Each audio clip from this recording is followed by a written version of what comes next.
समाज का मनोरंजन करना क्या ये समाज के हित में नहीं है?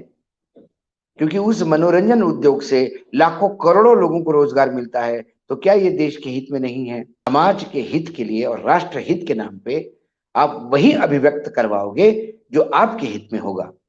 नमस्कार। गुजरात के चुनाव की भारतीय जनता पार्टी ने अपनी एक लिस्ट अनाउंस कर दी, पहली सूची जारी की है चुनाव लड़ने वालों की, उम्मीदवारों की। उसमें करीब करीब 80 के आसपास उम्मीदवारों के, मतलब जो सिटिंग एमएलए थे, उनके टिकट काटे गए। कांग्रेस से आए हुए 2017 में तमाम विधायकों को फिर से टिकट दिया गया। 5 मंत्री, जिसमें मुख्यमंत्री भी है, उप मुख्यमंत्री भी जो पुराने थे, नितिन पटेल, रूपाणी जैसे, विजय रूपाणी जैसे कद्दावर नाम, उन्होंने खुद ही आगे होकर कहा कि माए बाप, हम चुनाव नहीं लड़ना चाहते। या फिर उनको बोला गया कि आपको टिकट नहीं दे रहे, आपकी इज्जत इसी में है कि आप पहले ही मना करो कि हमें चुनाव लड़ना नहीं चाहते। ये समझ में नहीं आ रहा है कि अच्छा खासा सरकार चलाने वाले लोग एकाएक कैसे ऐसा हो गया कि उन्होंने कह दिया कि हम राजनीति से संन्यास ले रहे हैं। लेकिन मैं आज जिस बात पे लेकर विश्लेषण करने आया हूं, वो खबर है केंद्रीय सरकार के जो इंफॉर्मेशन ब्रॉडकास्टिंग मंत्रालय है, सूचना प्रसारण मंत्रालय, उन्होंने एक गाइडलाइन जारी की है।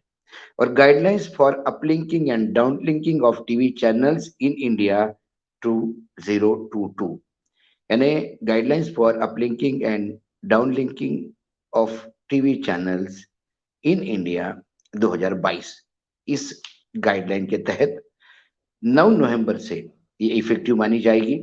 उसमें तमाम टीवी चैनल्स को अब कम से कम 30 मिनट का ऐसा एक प्रोग्राम दिखाना होगा जो राष्ट्रहित में होगा, जो समाज की सेवा में होगा। फिर से मैं कहता हूं, every day to telecast content pertaining to public service and national interest, राष्ट्रहित में और समाज के प्रति समर्पित ऐसा 30 मिनट का कार्यक्रम रोज उन्हें प्रसारित करना होगा। वो प्रसारित राष्ट्रहित के कार्यक्रम की जो 8 थीम्स उन्होंने दी है, जो एजुकेशन एंड लिटरेसी, शिक्षा, एग्रीकल्चर रूरल डेवलपमेंट, कृषि ग्रामीण विकास, हेल्थ एंड फैमिली वेलफेयर, स्वास्थ्य, परिवार और वेलफेयर ऑफ वीकर सेक्शन, जो कमजोर तबके के लोग हैं उनके वेलफेयर के बारे में, महिलाओं के वेलफेयर के बारे में, स्पेस एंड टेक्नोलॉजी के बारे में, और फिर एनवायरमेंट एंड कल्चरल हेरिटेज के बारे में, और नेशनल इंटीग्रेशन के बारे में। ऐसे 8 विषय दिए हैं।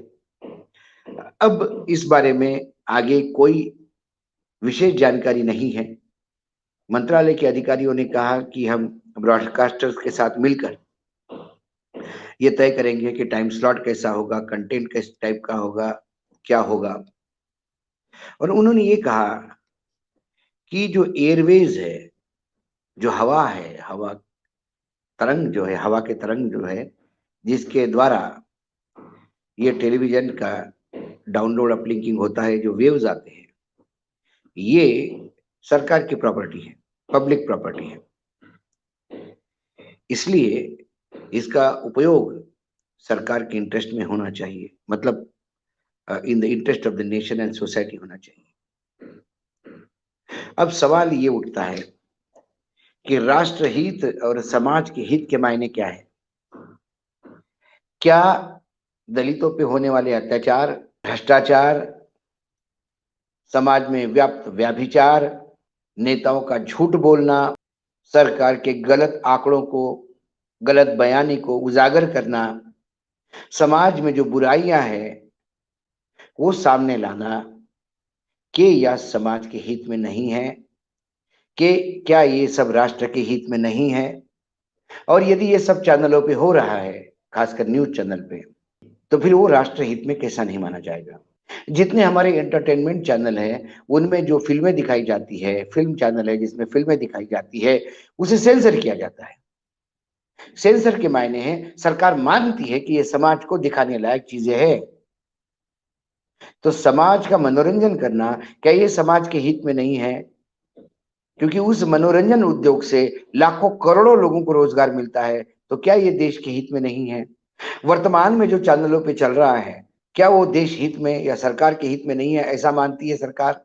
यह सरकार इस गाइडलाइन के द्वारा कुछ ऐसी बातें जबरन परोसना चाहती है जो वाकई नहीं है, लेकिन सरकार कहती है कि वो है। क्या सरकार हर टीवी चैनल पे ये आधा घंटे का स्लॉट अपने वाई वाई करवाने में, पीठ थपथपाने में या प्रोपोगंडा जारी करने में करेगी क्या? सवाल ये है। क्योंकि समाज हित और राष्ट्र हित, इसको परिभाषित कौन करेगा, ये भी बहुत बड़ा सवाल है। क्या मोदी हित या भाजपा हित ही राष्ट्र हित और समाज हित है? तो फिर रोज आधे घंटे के लिए भारतीय जनता पार्टी जिंदाबाद या मोदी जी जिंदाबाद के नारे लगाने होंगे, ऐसे कार्यक्रम चलाने होंगे जिसमें इन लोगों को महिमा मंडित किया जाएगा। ये इसके बारे में कोई क्लैरिटी नहीं है। लेकिन मुझे लगता है ये माध्यमों पे, प्रसार माध्यमों पे कंट्रोल करने की शुरुआत है। अब आधा घंटे का प्रोग्राम शुरू हुआ, उसके बाद में ये समय भी बढ़ सकता है।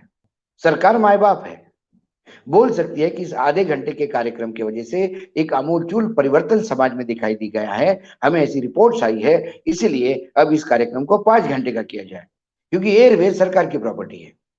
लेकिन पब्लिक तो सरकार की प्रॉपर्टी नहीं ना, यहाँ तो सरकार पब्लिक की प्रॉपर्टी है। और सरकार यदि पब्लिक की प्रॉपर्टी है, ये पब्लिक तय करेगी कि क्या सही है क्या गलत है।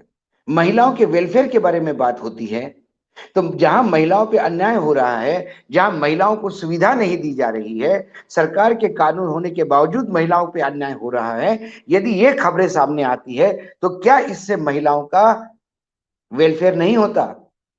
या सरकार जो योजना लागू बोलती है, जो लागू भी नहीं होती, जिसके अंतिम स्तर पर पहुंचती भी नहीं है, सिर्फ उसका गुणगान करना होगा उस आधे घंटे में, ये समझ में नहीं आ रहा है। वैसे ही हमारे बहुत सारे न्यूज चैनल तो सरकारी चैनल हो गए, उन्हें और आधा घंटा कहाँ दे पाएंगे बेचारे, क्योंकि 24 घंटे तो वो मोदी चालीसा पढ़ते हैं, सरकार चालीसा पढ़ रहे हैं। गोदी मीडिया तो पूर्ण रूप से आधे घंटे का स्लॉट, क्या तो उन्होंने पूरा स्लॉटीकरण कर दिया है। जो बचे कुछ चैनल हैं उन पे भी ये दबाव है क्या? एंटरटेनमेंट चैनल पे ये बात है क्या? उन्होंने ये कहा जरूर कि स्पोर्ट्स चैनल जैसे चैनलों को इसमें से छोड़ दिया जाएगा, लेकिन एंटरटेनमेंट चैनल जो है, क्या इन्हें रोज आधे घंटे का एक शो दिखाना होगा? यदि वो कंटेंट दिखाना होगा तो उस कंटेंट का कीमत कौन चुकाएगा? एयरवेज फ्री है, लेकिन कार्यक्रम बनाने के लिए पैसा तो लगता है। वो आधे घंटे का कार्यक्रम क्या सरकार बना के देगी जो इन्हें चलाना होगा? क्योंकि एयरवेज आपकी प्रॉपर्टी है। चैनलों के स्टूडियो, चैनलों के कैमरा, क्या चैनलों के एडिटिंग टेबल, चैनलों के एम्प्लॉइज, ये तो गवर्नमेंट की प्रॉपर्टी नहीं है, पब्लिक प्रॉपर्टी नहीं है। तो उन्हें आधे घंटे का ये प्रोग्राम कौन मुहैया करवाएगा? और यदि वो सरकार चाहती है कि सर ये लोग ये करे, तो इसका खर्चा कौन उठाएगा? सरकार हजारों लाखों करोड़ रुपए, अरबों से खर्चा होता है पब्लिसिटी पे, फोटो छपवाने पे, सरकार की प्रोपोगंडा करने पे। क्या वहीं से ये कार्यक्रम आएंगे आधे आधे घंटे के, ये दिखाना होगा?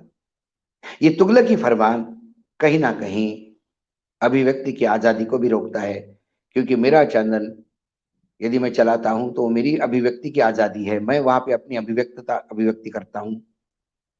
यदि मैं सैटेलाइट ट्रांसपॉन्डर से मेरे एयरवेज भेजता हूं तो उसका मैं पैसा देता हूं, और ज्यादातर हमारे यहाँ सैटेलाइट सरकार के ही है, तो सरकार को इसका पैसा भी मिलता है। यदि मैं डिश देता हूं तो डिश को मैं पैसा देता हूं, केबल के थ्रू आपके पास आता हूं तो केबल को चैनल वाला पैसा देता है, सरकार को इसमें से रेवेन्यू भी मिलता है। ये बिल्कुल एक तानाशाही फरमान है, और जिसकी शुरुआत मुझे लगता है अब अभिव्यक्ति की आजादी पे धीरे धीरे कसावट आएगी। समाज के हित के लिए और राष्ट्र हित के नाम पे आप वही अभिव्यक्त करवाओगे जो आपके हित में होगा। वैसे ही सवाल पूछने वालों को तो राष्ट्रद्रोही कहा ही जा रहा है।